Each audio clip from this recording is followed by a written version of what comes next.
Ohayo gozaimasu. Konnichiwa. Konbanwa. Sayonara. O genki desu ka? Hmm? Wrong class. Wrong class. Sorry. Assalamualaikum and good morning everyone. How was your semester doing so far? Good? I hope every one of you can keep going, work hard, and of course, work smart. As you can see on the video's title, today we are going to share with you about societies in school. I bet every one of you has experienced joining clubs and society in school, right? I wish I could turn back time so that I can enjoy till the fullest of my school life. Anyway, without wasting our time, I will introduce the team members for this group. Myself, Nurhasanah. Next, Farisha. After that, Mama Akram Fida'iy. And lastly, Dhiya Mama Azfar. Okay, as we recall back to the previous presentation, we have been informed about what is co-curriculum, right? Yes, it is where something that is done outside the regular academic curriculum, yet they are part of schooling or collegiate life. We also have been told that they have three components of core curriculum in Malaysia. Everyone remember, right? Yes, it is uniform bodies, sport or games, and of course the club or societies.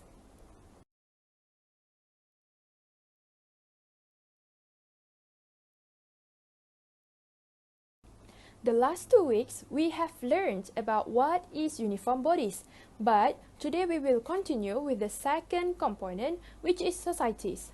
Now, what is societies? When we say about societies, they have a lot of meaning behind the word of societies if you are searching on the Googles.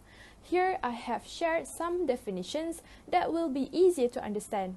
So, the definition of society is an association of people with mutual aims or interests. The other meanings is that an organization of people formed for a particular and shared purpose. It is basically made up of individuals who have the same goals and objectives. The Regulation 4 of the Education School Association Regulation 1998 has stipulates that the headmaster or the principal, when they receive a receipt of a written application, shall establish a school association from the category, such as subject taught in the school as specified in the Education National Curriculum Regulation 1997. For example, societies of Bahasa Melayu, Bahasa Cina, Bahasa Tamil, Kemahiran Hidup, Seni Muzik dan Visual, and etc. So, the keyword for societies here is combination, bond, and group. Now, let's proceed with the characteristic of societies.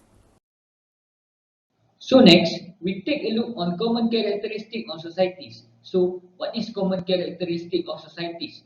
Societies have common characteristic in interest, purpose, objective, common life, career background, and goal. Second, membership is not limited and open to all individuals who came from different background. For example, student A is Iban while student B is Malay, or student A came from family who has moderate level, whereas student B came from family which has financially stable and different area of interest. For example, student C has interest in indoor activity while student D has interest in outdoor activities. Third is based on the specific activity and very focused toward achieving goals in the societies. Next, we proceed to the types of clubs and society. The government has divided types of club and society into two, which are based on formal curriculum and common interests, hobbies, sports or recreation activities. The example of formal curriculum is science society, mathematical society, geographical society, historical society, and language society. We call it as formal curriculum because society is a form of grouping, coalition, or alliance made up of people who share same objective or purpose. Its structure is based on the ideals, aim, or ambition that each member shares. Meanwhile, club and society based on common interests, hobbies, sports or recreation activities is a club that organizes people together for a common purpose. A club consists of a group of people who share common hobbies, preferences, careers or life experiences. It is usually a pleasurable activity. For example, that I can list is arts club, cultural activities club, photography club, and acting club. Um, okay, from that, I know that there are various clubs and societies in your school, but this is the only several that I could listed. Now, I will explain about objective of societies at school. The first objective is to be understanding the characteristics and values of leadership required. The second objective is to have self-confidence as an authoritative, skilled and visionary leader. The third objective is to know and understand management methods, strategies and principles of societies. The fourth objective is to recognize and comprehend the procedures and strategies for guiding and inspiring the society's members. Lastly, the fifth objective is to have the knowledge and skills for planning, managing, supervising, and evaluating the activities of the societies. As you can see at the slides, it shows the flow chart of societies have been established in schools. Firstly, it will start with Ministry of Education, then go to Principal of School. Principal of School is the head of every society in the school. Then, Principal of School will select a teacher to become an advisor for those societies. The teacher will manage the societies accordingly. Later, that teacher also will do annual grand meeting to select committee member for the society's organization chart. Lastly, there are some usual member or active member at the societies as a supporter to any activity or event that the societies will organize. Next is the policies in school societies. Okay, every establishment and management of societies in school are depending on Education Regulation 1998. In the regulation, it is consists of 13 elements in force at 21st of May 1998. So here are the elements of Education Regulation 1998. It's not all, but only a few of it. Okay. Number one is the regulation has been applied on 21st of May 1998. Number two, it only apply on the government and any government related to school. For example, like Sekolah Kebangsaan and Sekolah Kebangsaan jenis Cina or Tamil. Okay, number three, every school society need to do written reports on every detail and submit to the principal, such as what kind of activities that they do and their society's member attendance. Okay, number four, teacher as advisor are compulsory for every societies. As we know, every societies must have at least one advisor, which is the teacher itself. Okay. Number five, the society's financial account is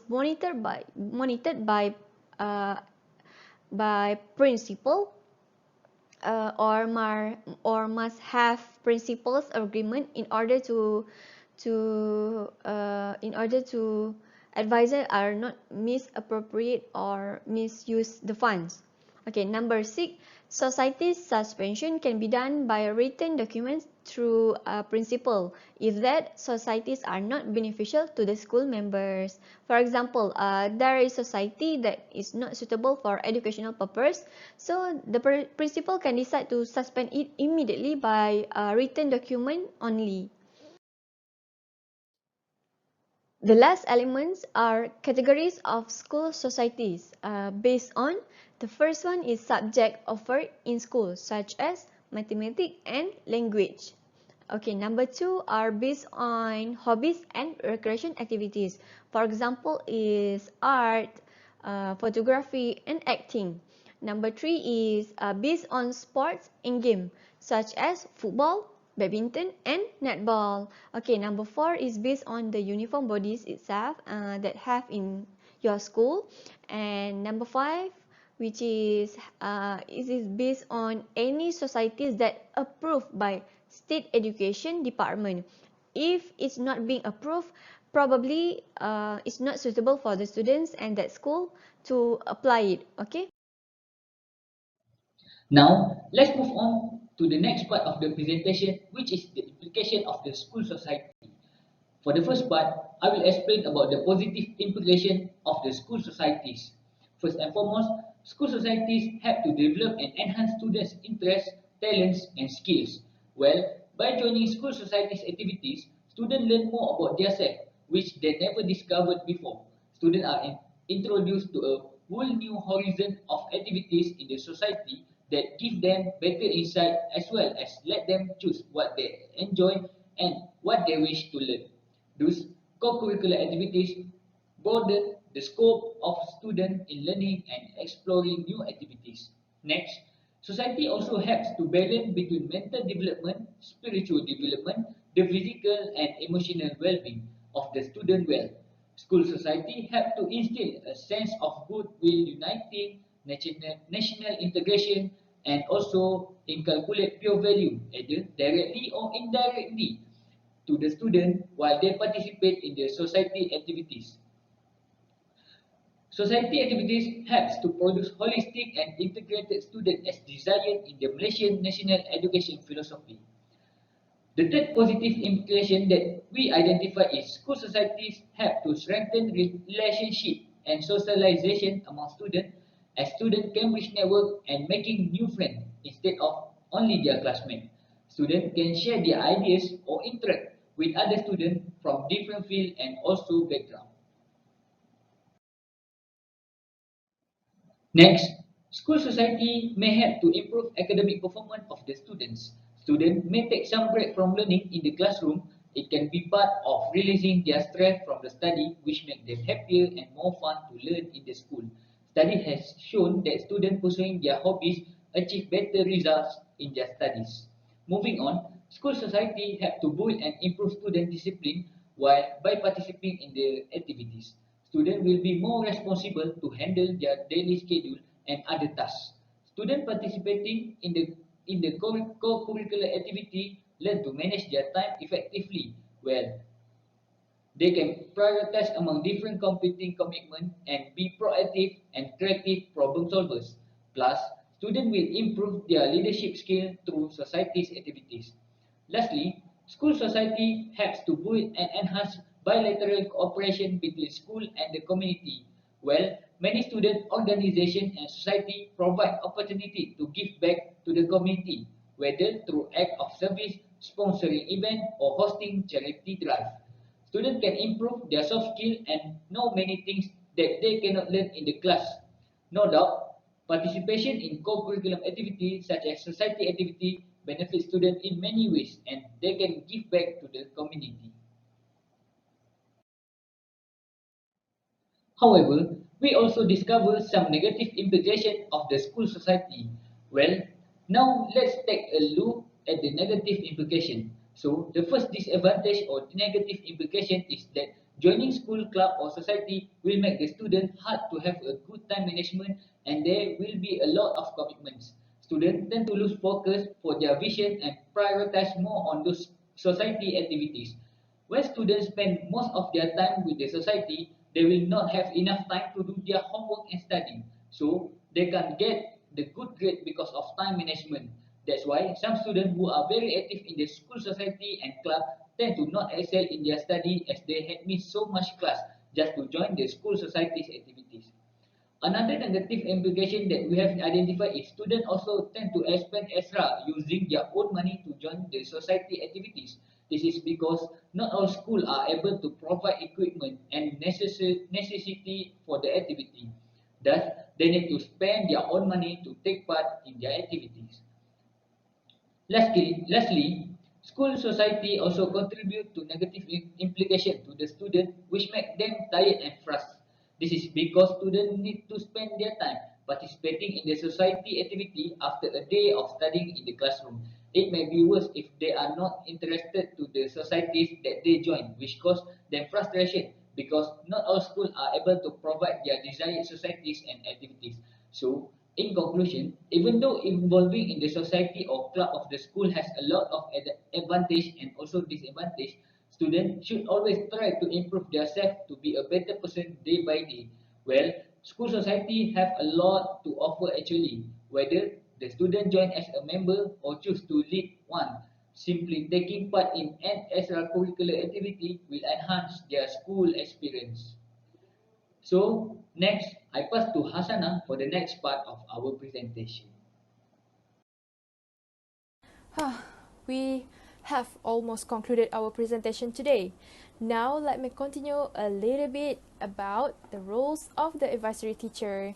In the previous slide, Azfar has shared with you the flow chart of organization in societies. And the chart you can find the advisory teacher also a part of important people in an association.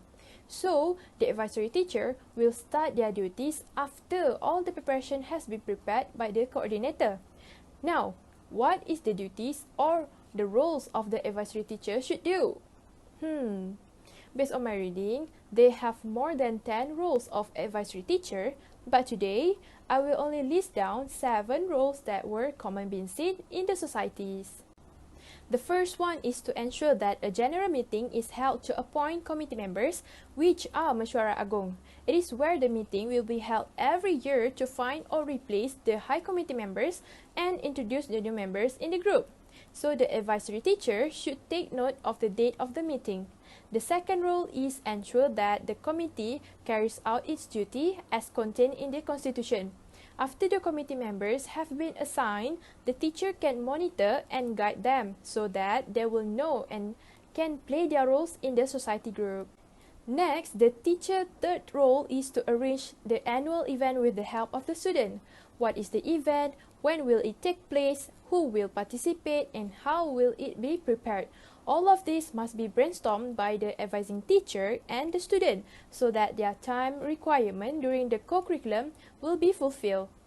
The fourth role is to oversee financial administration as well as the management and maintenance of co-curricular property and equipment. For example, as an advising teacher, you must be aware of the number of instruments being used and arrange for the financial items like food, transportation, and participation fees if your group, seni, music, dan visual society participate in a cultural event.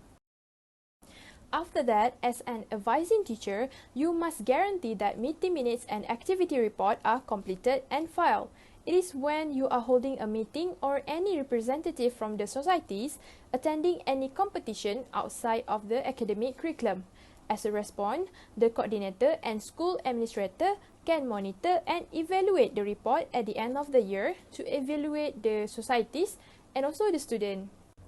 The second last is the advisory teacher is responsible for providing guidance, instruction, and encouragement to members. This point will be connected with the last role, which is to manage members' participation in activities at the school, zone, or district level in activities. If you try to remember your school time, each year your school will send students as representative of the school under any societies or even uniform bodies, right? So, as an advising teacher, you will be an important component in ensuring that the student will compete at their best. Of course, if you give your all, your effort will be rewarded. Now, that's all for my part. Thank you for listening, and I will pass the last stage to Farisha to conclude the session. Finally, we have reached the end of the presentation. In conclusion, implementation of club and societies in school give various positive impact to the teachers and the students. Extracurricular activities are capable to form personal character of a student, such as cultivating leadership qualities, building and shaping a healthy personality, and ultimately form a disciplined generation. The involvement in societies and club and other activities will develop social skill, mingle and friendly relation, as well as able to create public relation that can be utilized in the future society. Okay, the participation in extracurricular activities is also an exercise in preparation for the students to the world of employment. Okay, that's all from us. Thank you very much. Now, it's time for Test Your Brain. Let's go!